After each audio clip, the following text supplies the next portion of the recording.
I'm going to hand over to Emma, who's going to be running, Emma Sydney is going to be running this session. It is going to be done as a kind of a think tank question Q&A session. And Emma, we can see Emma beautifully in picture there. Emma, I'm just going to read out a little bit about Emma. Emma Sydney is the Creative Director, Digital Copywriting and SEO DC.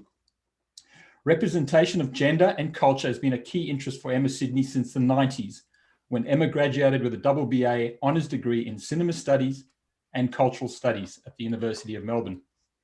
With roles including business analyst, salesperson, and business owner, Emma has often experienced diverse approaches to equality in business structures across the globe.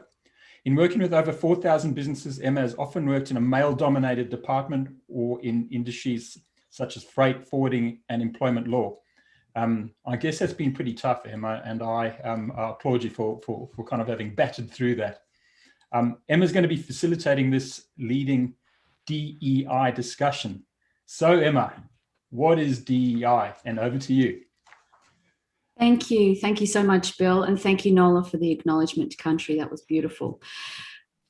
Diversity, equity, and inclusion is something that used to be called D&I, but the equity wasn't there. And this is the interesting thing. We all have these unconscious biases. We don't think we have them, but we feel a certain way or think a certain thing or have automatic reactions to issues around diversity, equity, and inclusion. I'll give you an example. I was talking this morning with Huan Yi, and I said Huan, and her name is Huan Yi, but she has to put a hyphen in because we don't know that her name is two names and it's always said together.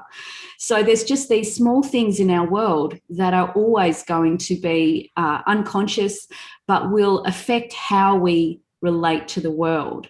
And so I'd like to introduce you to the team. I'm going to start with Craig, and Craig will probably just say hi. He's one of our NextTech forum members, and he's a foundation member like myself, the director of CPS IT Consulting.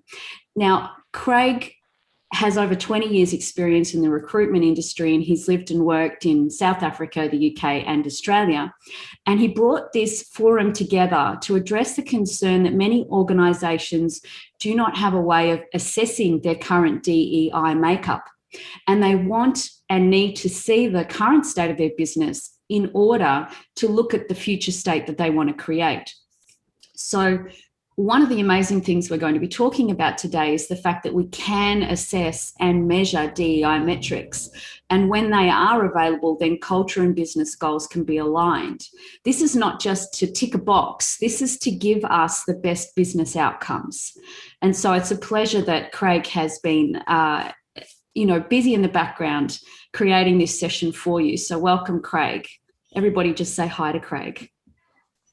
Do you want to say anything at all, Craig?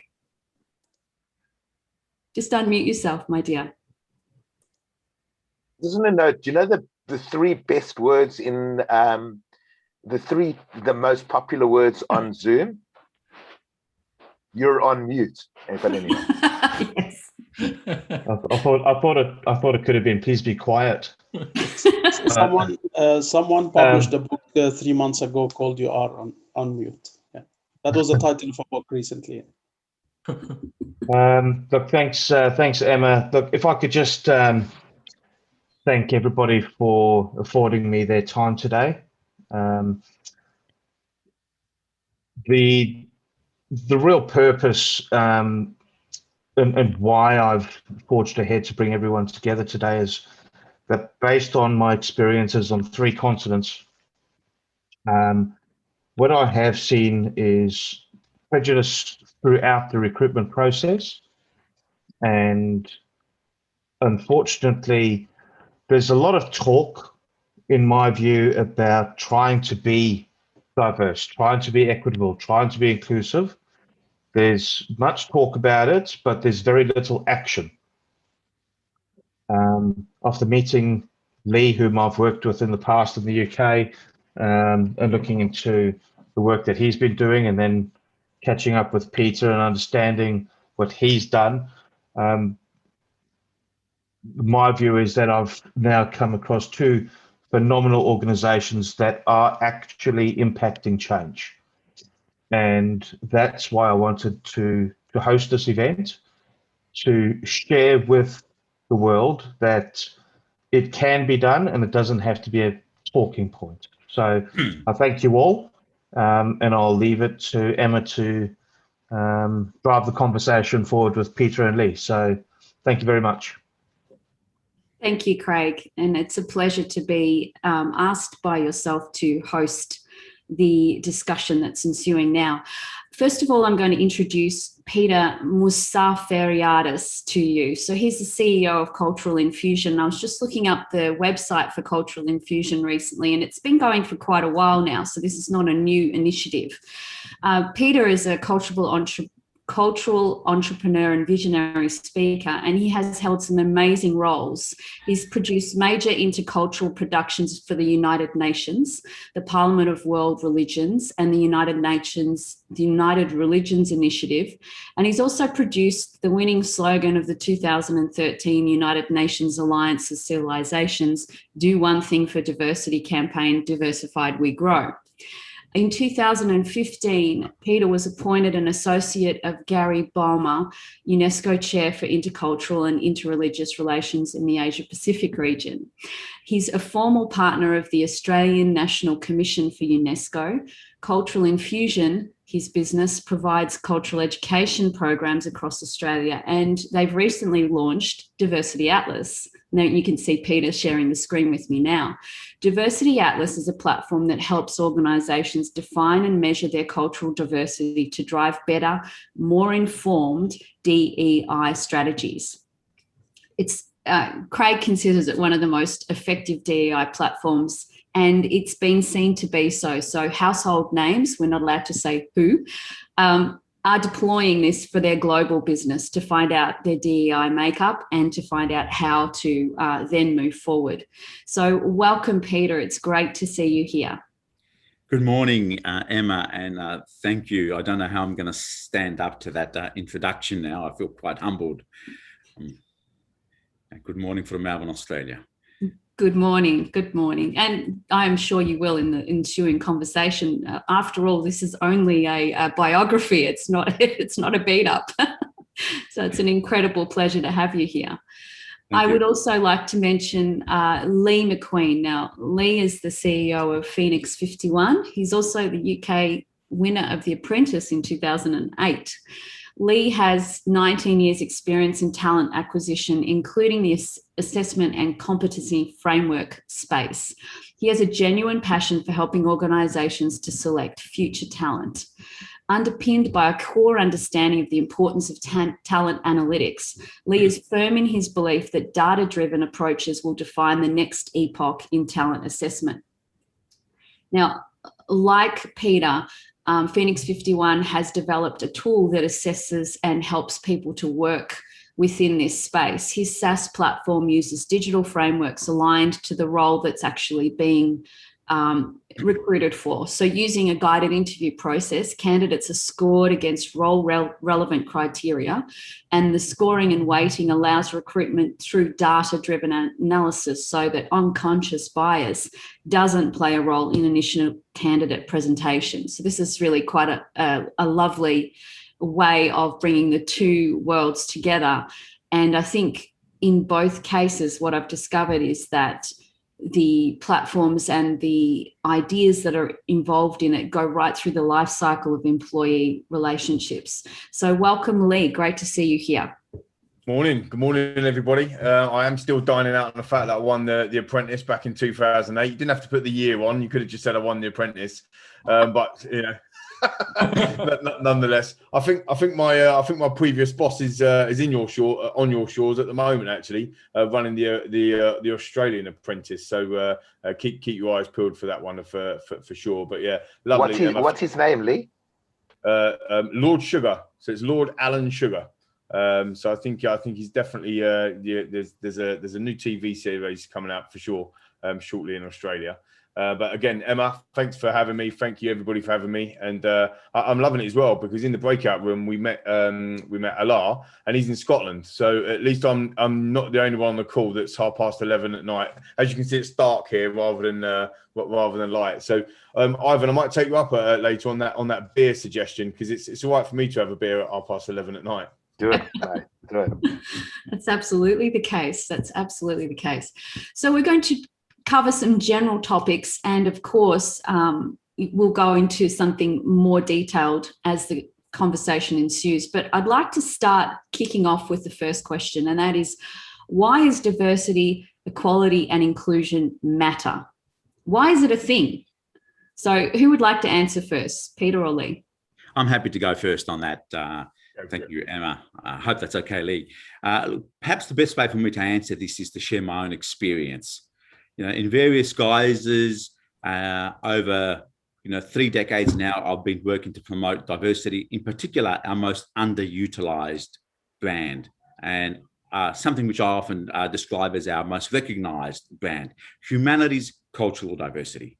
Again and again, I've witnessed how individuals and particular groups miss out. I've seen incredibly qualified people not only miss out, but organizations miss out on, the potential of these, individuals. But I've also seen a lot of qualified people who over the years have had to conceal their identity, have had to leave their identity at the door. How would you feel if that was the case? Australian National University some time ago, about 4 or 5 years ago, conducted a research, and they found that if you were of a First Nations background, you had to submit something like 35% more submissions. If you're of Chinese background, it was like 68% more. If you're Italian, it was like 12% more, except if you came from the city of Melbourne. And if you're of a Middle Eastern background, it was 64% more. So, I put to the audience, once again, how would you feel if you weren't included in a process? And as it turns out, my real name is Panayotis, and most people don't know that. I did try to call myself Panayotis, but it was absolutely impossible, because there was so much roadblocks that I found that I just kept on missing out, and also because Peter became part of my identity, because that's how people knew me. So our organisation was driven, and in many ways it was an emotional response. After years and years of working in this area, we conducted 300 literature reviews, and my IT CTO came up to me, Reza Mayini, and he said, look, I can help you provide metrics to this. I can actually help you provide algorithms so we can start to really measure what we mean by diversity. So, and I'm hoping there'll be a bit of time later so I can start to talk a little bit about what those metrics are when it comes to diversity. So, but incidentally, the tech industry, most people don't know this, is probably the most transparent of all industries out there. They had more data on diversity than anyone else. Maybe we just want to, thank you. Thanks, Emma. That's not surprising, Peter, is it? Because, a lot of the tech people are from diverse backgrounds. Myself in my business, I have a digital agency, and I work with people continuously from Pakistan, South Africa, and Philippines. I have teams that are living and working over there, and they produce client work for myself on a daily basis. So I'm working with different cultures all the time, and sometimes there are, slight hiccups because we don't have the same way of thinking about things, or we don't phrase things the same way. But generally, I find that it adds value to my business to do that. It adds value both ways. There's certainly digital arbitrage, but there's also the sense of, a different cultural perspective, different designs come through because of, the team being in a different country where they have an understanding of design aesthetics that are outside of Australia. And that provides some excitement and also some options that we wouldn't normally see in Australian soils. So it's actually quite amazing working there. Lee, I would like to ask you now, why does diversity, equity, and inclusion matter? I think for me, in my experiences and in the clients that we've worked with over the years, I think for me it's quite simple. Is that if you're looking to build a culture, if you're looking to build a better team, a better business, a better individuals within the workplace, then you should be looking to open up that talent pool. You should be looking at everybody possible for that particular role or for that particular team or for that particular business, regardless of their gender, regardless of their background. You know, it's only going to enhance your business if you have more creative people in your business, or if you've got more innovation within your business, if you've got more cultural experience in your business, it can only enhance. So instead of, for me, there's been a huge push on DE and I over the last kind of, probably 2 years, but maybe a little bit longer than that as well. But for me, it shouldn't ever be a tick box exercise. And, it shouldn't be about, okay, I've interviewed a certain amount of BAME candidates, or I've interviewed a certain amount of females versus males. What it should be about is actually going out and making our organizations inclusive enough so that people want to come and join and they want to apply. You talk about technology. I can guarantee, I do a lot of recruitment. I do a lot of technology recruitment as well throughout my career. I can guarantee that 90% of the applications for a software development job are men. It's pretty much guaranteed. So so when you're recruiting for a business and a business is saying to you, oh, okay, it'd be fantastic to have female software development software developers, you're shrinking that talent pool completely. So what we need to do is, instead of actually just starting there, we need to start right at the front end. We need to start at the part where it says we are building our culture and our values, and that's the most important thing. This is our business, this is our values, and this is what our culture wants to be. Now, it doesn't, in my opinion, this is just my opinion, it doesn't matter if we're not all things to all people, because our values might not match, right? My values might be different to Peter's, and Peter's values might be different to mine. That's not a bad thing. It just means that we're getting different cultures and we're getting different values into the business. So why it matters is that we need to make sure that we are including people, because you get much more positivity out of it. Better culture, better retention, better teams, as a result, better business. And that's, for me, why it matters. People in, not just in business, but in the world, need, from a quality perspective, most of, just talk about gender, kind of male and female, most of the bosses that I've worked for, the best bosses that I've had, are female. Most of the people that I've worked for, obviously Lord Sugar, I mean, don't go and tell him I know he's in the country in a minute, but most of the bosses that I've worked for are female. Most of the people that I've worked for or worked in and around don't have a higher education as maybe some of the other people. And again, there's a stigma attached just in education. Diversity and inclusion isn't just about gender or ethnic background. It's also about, have you got a degree? Are you being screened out because you didn't go to a red brick university? And for me, that is about understanding the behaviors, the competencies, the values of each organization, and then hiring and bringing into to your organization the best people for that particular role or for that particular team. And that's, for me, why it matters. Yeah, Lee, if I can just weigh in here, Lee. You talk about values, and you're absolutely right that everyone has different values, and people say that values are universal. But we know that from thousands of studies that someone's ethno-linguistic background shapes empathetic responses, shapes gratitude, shapes values, and we don't really consider this in organizations. So organizations need to really be cognizant that if they're going to open up their organization to have many different expressions and many different cultures, that they need to also understand that people might be bringing different values. So then the work needs to be done to look at the culture of that an organization needs to develop, and look at that how does that culture align with someone's own culture, as well as the national culture that an organization might be operating in. So there's tension here, but if you can get it right, I mean, it leads to incredible benefits for businesses. Yeah. Sorry, Emma. I'd like to continue to move the conversation forward. It could go free flowing for the entire time.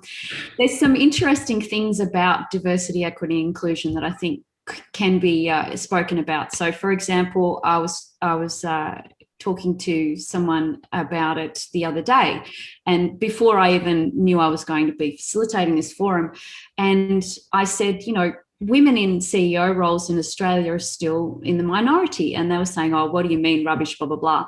And one of the stats we came up with was 13% of Australian companies have a purely male board. So there's another stat that's, you know, women are only 1 in 20 or something at C-suite level, but there's 13% of our companies have 0 female representation. And that's just the basis of, you know, 50%. It's not the basis of, you know, where you came from or you know, what your sexual orientation is or any other things. And what it occurred to me was, if you are a business owner and you are producing products for the community, whether it's a business to business or a business to consumer product, it is rare that you're not going to be producing products for someone who is from another background or another gender. It is very rare that you'll be producing a product for people who are exactly like you only.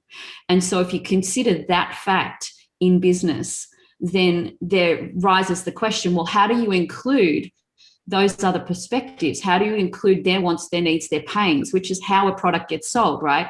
And so diversity and inclusion. Yeah, how can you develop? How can you develop the product if you haven't got people that understand the differences of how to develop? You've only got one mindset. It's actually quite narrow-minded, isn't it? If you think about it, audience, it's quite narrow-minded. Actually, you're just going, yeah, I'm just going to do this. Well, actually, what you could be doing is you could be doing this. And that for me is where it opens up completely. Sorry to interact with you, Emma. But more importantly, I think, more importantly, it's also taking a data-driven approach and understanding, you know, who your workforce is, who your audience is, who your customers are, and beginning to, you know, develop products for them. So, you know, those audiences can see themselves in them. And you know, one of the neglected areas of DEI is representation, or as we refer to in our organization, mutuality. And the genesis of that idea was one of the principles of thermodynamics, one of the laws of equilibrium, which basically states if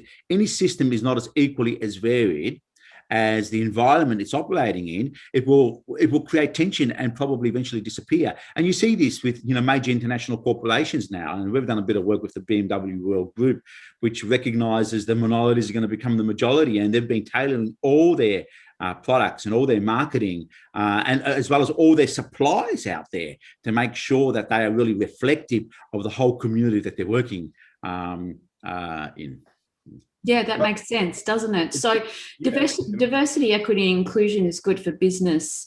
In my view, it's good for business because it actually affects the bottom line. It's because if your business leadership and your business teams are aware of what is required in the marketplace because they have a personal preference, you know, it's still people doing business with people. We can have a big corporational organizational structure, but we are all at the end of the day people. So diversity, equity, and inclusion for me is good for business because it's good for the bottom line. We have a better understanding of what the culture is requiring, not just our culture, but everybody else's. Yeah. So why is it the right thing to do, Peter? Why is it the right thing to do? Well, you know, look, I would almost say, come back to you and say, diversity can be good for business. And in the 300 literature reviews that we conducted with our organization, there were many literature reviews out there which actually highlighted that diversity can inherently be not a good thing. It can be not a good thing if it's not managed. And this is what people don't understand. And this is why a lot of leadership teams out there become quite reticent to take on, you know, diversity and inclusion, because they don't understand how to do it. And one of the reasons why they don't understand is because, you know, they don't take this data-driven approach. And, you know, I put something up on a LinkedIn the other day. It was just this sort of, I was sort of inspired by Dr. Seuss, and it went something like this, if I could recall. You know, diversity is a fact, inclusion is an act, which we all know. And then I added to that, if you want to act, then you need the fact. So the point I was trying to make was that you really need the facts, and the facts are understanding who your diversity is in order to be able to build an inclusive workforce. And for too long now, in a lot of organizations, we're scared to ask questions. In parts of Europe, you can't ask questions around ethnicity, or in some parts of the world, as we've realized with the deployment of our tool, you can't ask questions around, gender. I mean, and you can't ask questions around gender because there's no laws to protect people from being discriminated against. So there needs to be some work done in this space. But if we can start to, open up the conversation and recognize that, and talk about the benefits, because at the end of the day, everything can be seen as a double-edged sword. But there's a myriad of literature reviews out there. I read recently, I think it was PwC McKinsey had surveyed some of the top 500 corporations in the world, and they saw that, if I recall, it was something like those that had more diverse management teams performed 12.6% better than those that didn't have diversity in their organizations. Yeah. So I mean, the benefits go on, and I'm sure Lee can add to this. So I'd like to ask Lee, so why aren't people doing this already? Why is it not happening? I think I don't want to tarnish everyone with the same brush, but I think that people traditionally like to hire in their own image. That is just, that is something that we've traditionally done as people. That's not pointing the finger. That's just generally as human beings, we look at hiring in our own image. And that is detrimental, because you need to hire people around you that are better than you. If you're the biggest voice in the room, then you need to change your leadership team. To be fair, I might have a loud voice, but I'm definitely not the brains in my board meetings. I can tell you that now. So making sure that you've got good people around you. So people like to hire in their own image. I think also as well, Emma, you touched on before about kind of the bottom line side of things as well, and that business side. If you're hiring against your culture, you're hiring against your values, as we talked about before, you're going to get better performance. It's interesting you said about Peter, about the McKinsey study, because actually 12.6%, it kind of makes sense. It's quite logical, isn't it? If you've got a diverse bunch of people together with different ideas and different creatives and different innovations, you can probably, if you I don't know, let's try and put a sports analogy to that. If you had a team of people that were completely diverse and different and innovative and creative, and then you had the same types of people in the other team, you'd probably back the diverse creative team, wouldn't you, to be higher. So, I think that people, it's a big change, Emma, for when you're talking about big businesses that have always done something traditionally. I mean, let's be honest about it. Most of us still hire on a resume. Most of us still hire on a CV on 2 pieces of paper that's 500 years old. I mean, how does that still work? We should be hiring based on behaviors and competencies, and hiring based on the person that you've got in front of you, or the people that you've got in front of you. Observe and seeing how well they can fit into your organization against your values. Yet what most of us still do is we get a piece of paper and a pen, we write a few notes down, and we say, oh, fantastic. Yeah, Emma, you look good on paper. But I'm not hiring a piece of paper, am I? I'm hiring Emma. So I want to get to know Emma. I want to see what you can actually bring. So I think it's the change element is really is a big thing. So sometimes people are afraid of change, and therefore they just stick with what they know. Yeah. And Lee, to your point about so that's maybe something. Yeah, and Lee, to your point about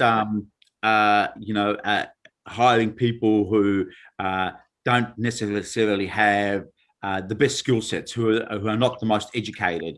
There's been a whole lot of studies that have just come out in the last 5 years which show that if you employed a whole lot of people with PhDs, and then you employed a whole lot of other people in another area that didn't have PhDs but came from had greater diversity, you ended up getting greater innovation from that other area, because there's been these studies that show that there's the diversity bonus book that's come out by Page, which talks about expert groupthink can actually stunt innovation. And one of the reasons I developed this slogan, "Diversified We Grow," for the UN campaign, I took the first two parts, which everyone knew: divided we fall, united we stand, and then I added to that "Diversified We Grow," because I found myself in working in so many different settings, and some of the settings that I found myself working in, I found that there was a lot of groupthink, and there wasn't really any progress being made. But I was also looking at different points of history. I was looking at the numerical system that we use today, which was the convergence of Arabic, Hindu, and Hellenic thought to give us this numbering system that we have been using for the last 1,000 years. I was thinking of the contribution of First Nations people to the environment. I was thinking of the bionic eye and how that's been the convergence of many different skill sets and disciplines coming together from all over the world to give something to humanity, which would have seemed almost unimaginable 10 years, 20 years ago, let alone 10 years ago. And I understand they've got the first black and white eye now that you can actually put inside if you've lost an eye. So, so I just wanted to sort of come back to you with, on that point that you made, because I think that for too long, people look at CVs and they just focus on the skill sets and focus on the education. And, I've seen that even within my organization, that so many of the academics that we've had really stunt the growth in our organization, because they're always going on about, well, here you go, you've made an untheorized statement, Peter. We need to go and conduct a whole lot of literature reviews.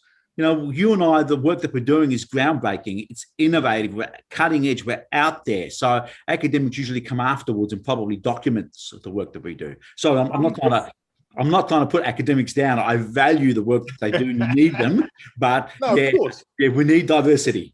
There's a couple of really interesting points that you raised, Peter, and I'd just like to pick up on those. The first one is this idea of the resume. So one of my first roles was working with a group called the AvDev group, and they recruited for high-end engineering and C-suite roles. And I was I was like 20 something or other. I was out of uni, and I was the PA to the managing director. And she literally said to me, okay, I want you to sort through these resumes. And there was probably 100, 150 resumes for the roles. I want you to take out everybody who went to RMIT for this role and everybody who went to University of Melbourne for that role. I want these people to have an MBA from this particular university, and that's it. Like, if they didn't have those qualifications on paper, they literally were not shortlisted at all. She didn't even see the resume come through. There was nothing to do with their experience, nothing to do with their background. So that I've seen. And the other thing, I've experienced myself. I've worked in sales and so on and so forth. And I know at some point, being a childbearing woman, being of age to have children, are you going to have children in the next 5 to 10 years? That sort of information comes into play. And certainly my career trajectory changed because I spent 5 years literally being pregnant, breastfeeding, and having babies. Like that happened. And that big gap in my work experience, which luckily, being a musician, I was out singing at the same time, so I still did professional work. But that makes a big difference to your trajectory as a career. However, being a woman leading a business, having a somewhat strong and sometimes considered arrogant approach to things, being a bit dominating, it's still got a really good role to play, because I have the experience of being a mother, having the nurturing, but also having the drive. So there's a lot of diversity and inclusion conversations that have happened in my life. And I'm hitting so many touch points because I worked as a conductor and initially trained as a clarinet player at the Victorian College of the Arts. And with Lee, I told Lee the other day, I went off to Wikipedia because I wanted to know who Lee was. And I didn't know already. How did you not know already, Peter? No, I didn't, because I don't watch The Apprentice. Although my kids are hooked onto Lord Sugar at the moment because they're watching the Australian Apprentice. But I saw the touch point with Lee and I, because Lee was the child of a milkman, and my parents had a milk bar for 20 years, and I grew up behind the milk bar. I was only like 4 years of age. So, so I'm changing the topic here, but there's a few sort of interesting touch points that feed into diversity, of course. Yeah. So here's the funny thing, right? What's your background, Peter? What's your ethnicity? Okay, so look, my heritage is Greek, but Yeah. if I look at my grandparents on my on my father's side, they came from the Ottoman Empire. They never spoke a word of Greek. They were considered Greek, but on my father's father, his name. He was Aminatin, so he was a Greek Armenian Jew. They were persecuted. He had to change his name, and he used to love traveling, so they gave him the name the Mousafir, which literally means the traveler, the visitor. Hence where my name comes from, Mousaferiadis. Oh, wow. There's a little story behind my name, and there are stories behind everyone's name, and they're all connected to cultures. They're all connected to spaces. They're all connected to places. Yeah, exactly. So I'm born in Australia. My dad's from Essex.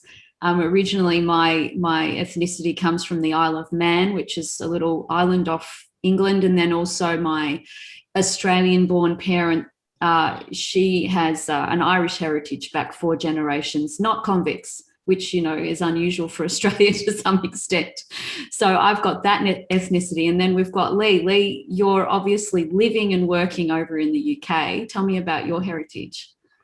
Yeah, so well, my name is actually where Alar is at the moment, right, in Scotland. So my name is McQueen. So I have a Scottish name. My heritage is from Scotland. We have our own tartan, which you'll be glad to know that I haven't got on today, but by all accounts, under my desk. Yeah, so we have our own tartan and we have our own kilt and that sort of stuff. You could tell by my dulcet tones, I'm not Scottish. I'm clearly English. My background, I suppose, heritage is there, but my background is very humble. Like Peter said, my dad's a milkman. My mum was a receptionist. We lived in a council house in the UK. I had a very I was a kid that went to school who had the rusty BMX. So whenever I had the nice shiny BMX, brand new bikes, I was the kid that had the rusty one that mum would buy and then clean up a little bit. That was me. So if that was you, then I can identify. But if you knew one, there's always a kid like that at school, and I was that kid. Everyone else had Reebok and Nike trainers. I was the one that had high tech on. High tech are probably fashionable now, right? But that's my background, and for me, I wanted to be able to. My drive and motivation, I suppose, comes from being able to provide for my family. You probably say over my shoulder, I've got 3 daughters. I have identical twins, I want to try and provide for that family. I love your story, Emma, about your being pregnant and being a mum and that type of stuff. My wife was the youngest executive director at a FTSE 50 company, and she obviously had 3 children, as you can see. And when going back into work, the dynamic changed. There's no doubt about it. She had 3 months off after having Millie, 3 months, because she felt that she needed to go back and work doubly harder.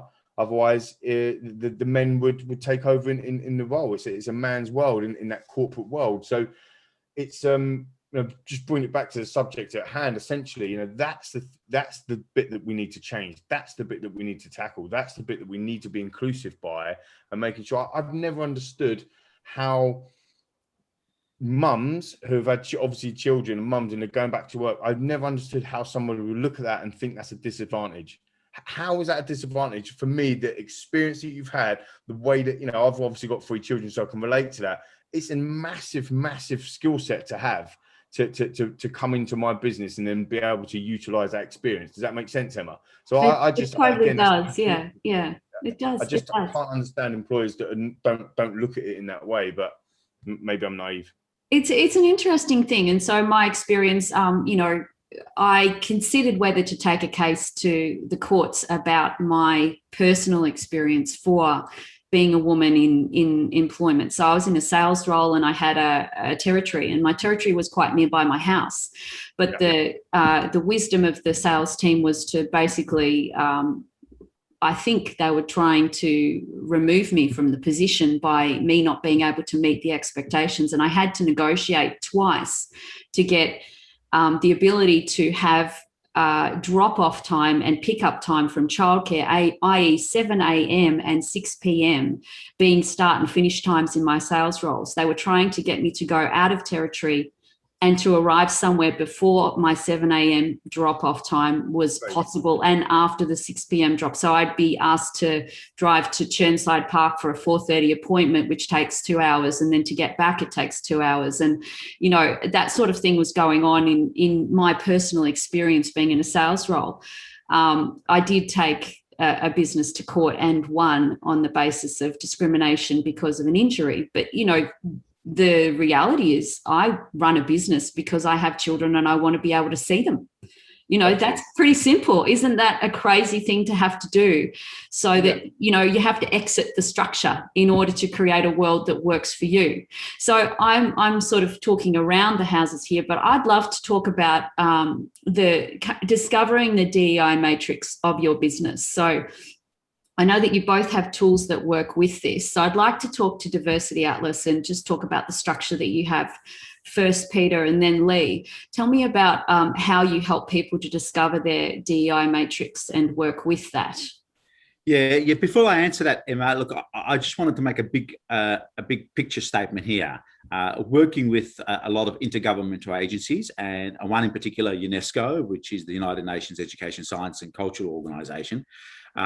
They've identified that 75% of all conflict in the world has a cultural dimension. Now, according to Sydney businessman Stephen Killalay, who developed the Global Peace Index, you know, he's done so much work with the Economic Institute of Peace, where they've worked out that the cost of conflict in the world is costing the world something like 13.5% of our global GDP. Now, if 75% of that has a cultural dimension, we're talking about a pretty big figure. We're talking about $10 trillion every year is spent on dealing with the cost of conflict. So why aren't we doing enough?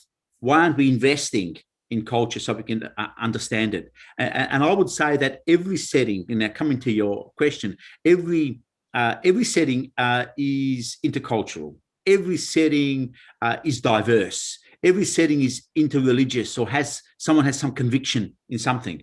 Yet we're almost invisible. So we need to start to gather data, and that's why we developed Diversity Atlas, because it's able to provide, you know, these comprehensive insights very quickly into the extent and type of not only the cultural, but a whole range of other demographic dimensions of diversity. We have these huge databases. We have like 8,000 languages. We have, you know, 8,500 ethnicities.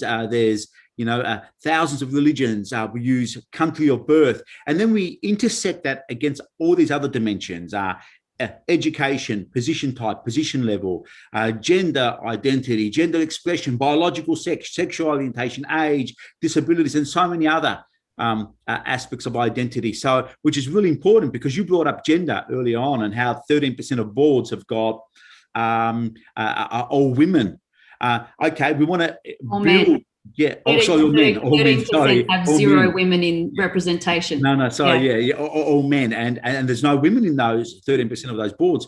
So it's great that we need to work towards greater gender parity. But if we don't take an intersectional approach, then people will start to miss out. So it's really important, because what I'm finding now, sitting on some boards, yes, there's more women, but there's less diversity overall on those boards. So with our tool, Diversity Atlas, we look at these metrics of diversity, and those 3 metrics which Reza had come up with, which underpin the tool, are balance, variety, and disparity or dissimilarity. So let's take a couple of groups. Let's say in one group you had 2 Italian and 2 French people, and in another group you had Italian, French, Portuguese, and Spanish. You've got greater variety of languages spoken in that second group. Then balance is the distribution of what we're trying to measure, of the units we're trying to measure across an organization. And the Human Rights Commission came out with a report recently, which highlighted that something like 97% of all the key leadership positions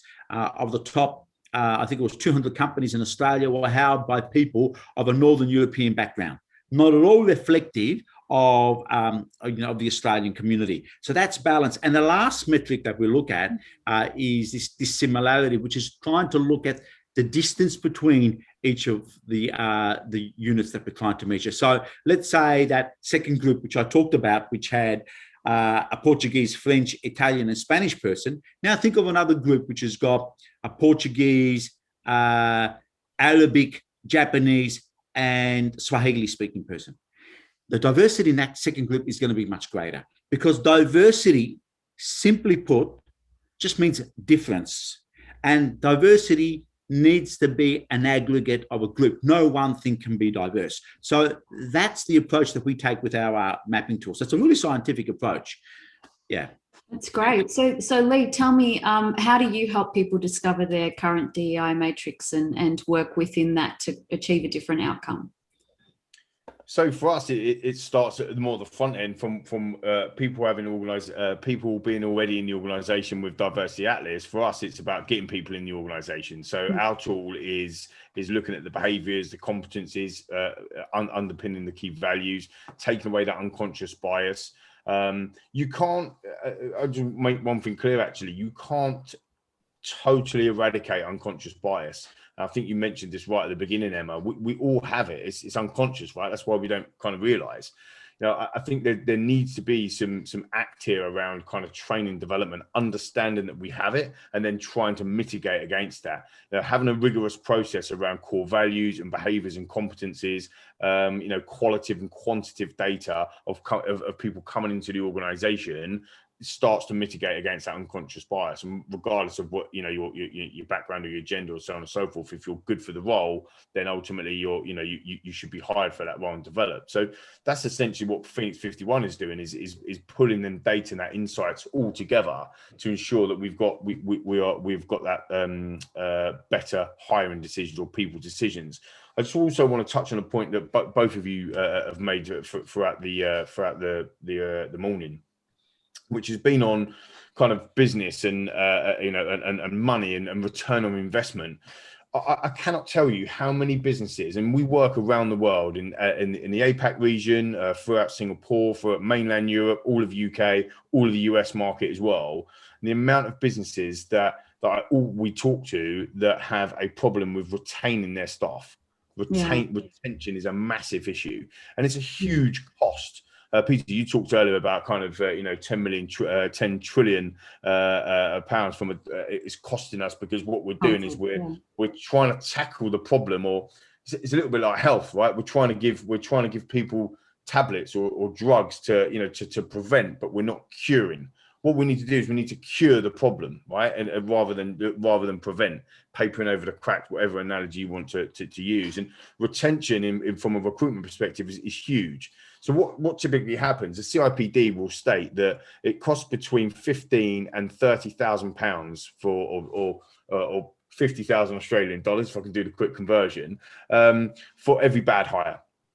So if you hire 100 people in 1 year, and the Office of National Statistics in the UK done a study recently that a typical technology business will lose about 35% of their staff year one. So you hire 100 people in year one and you lose 35 of them at that cost that I've just said to you about, you're talking about $500,000 just going straight out the door. This is crazy. So what we're doing, it's rinse and repeat. So what we do is we go out, we look at somebody's CV, we throw the people's CVs in the bin that don't match or don't fit, and then we bring them in and we hire them and we say, yeah, they're great, and then they leave in 9 months' time, and we go again, and we go again, and we go again, and this is just utterly crazy. And when you think about the boardrooms around the world, people in boards, and all of us are in boards, or I sit on a couple of boards. I obviously run 2 businesses as well. Is this subject that we're calling talent waste, is this subject even being talked about? We're saying, bottom line, how can we get more money into our business? Yeah, actually, talent waste in terms of that retention part is probably not even on the agenda, and I find that utterly crazy. Yeah, I was working with NextTech on one of their concepts recently, so I did some research around this, and I do know that the average recruitment cost, the actual wasted time, is around 40,000 per person, and the reason for that is because it takes 3 to 6 months for someone to get a handle on the roles, so they're not profitable, especially in sales, because I'm background in sales. They're not profitable until that happens. Now we're just about at the end of our time at the moment, so I'm going to do a wrap up for everyone. It's been a pleasure have you here, Peter, and to have you here, Lee. And you're an incredible leaders, and really exciting that you have tools that we can put forward in the marketplace to create and measure and retain diverse talent. I think that that's really exciting, that we can look at how to get outside of our already always listening and our unconscious frameworks and get into something that allows us to create a vision and go for it with more purpose instead of just talking about it. So Peter, what's your wrap-up comment? What would you like to say to conclude? Okay, I would, maybe a one-liner I think would be the best way, is, so if diversity and inclusion is good for business and it is the right thing to do, which investor and person would not care? It's a no-brainer. Yeah, totally get it. Lee, what would you like to say to conclude? Well, I concur with Peter, to be fair, but what I would say to conclude is we should be looking at the best possible workforce, the best possible people that will bring innovation, more creative, more experiences into the culture of our business. And the only way that we're going to be able to do that is opening up the talent pool to everybody that will be in that diverse way. And then ultimately our culture will be better, our experiences will be better. And at the end of the day, our business will be better because we make more money as well. And, you know, people will want to come and join our businesses. People always say at the end, oh, I can't find anyone. These people aren't out there. No, they are out there. You just got to be able to attract them in a different way, but you can't attract them if they don't want to work in software development, because typically it's 95% male. So you're not going to attract a wider talent pool. That's the bit that needs to change. Yeah, I agree with you. Absolutely agree. So we're at at time now, and it's been an absolute pleasure to have you here, Lee, and also Peter. You are amazing leaders, and clearly have an awful lot more to offer than this one brief conversation. Carl has raised a hand. Is it okay if we take a question, Bill? Sure. Yeah, Carl, what would you like to say? Can you hear me? Yes. Okay, so my question is not so much around the justification for cultural, for the full DEI spectrum. It's around how we go into an organisation and talk to them about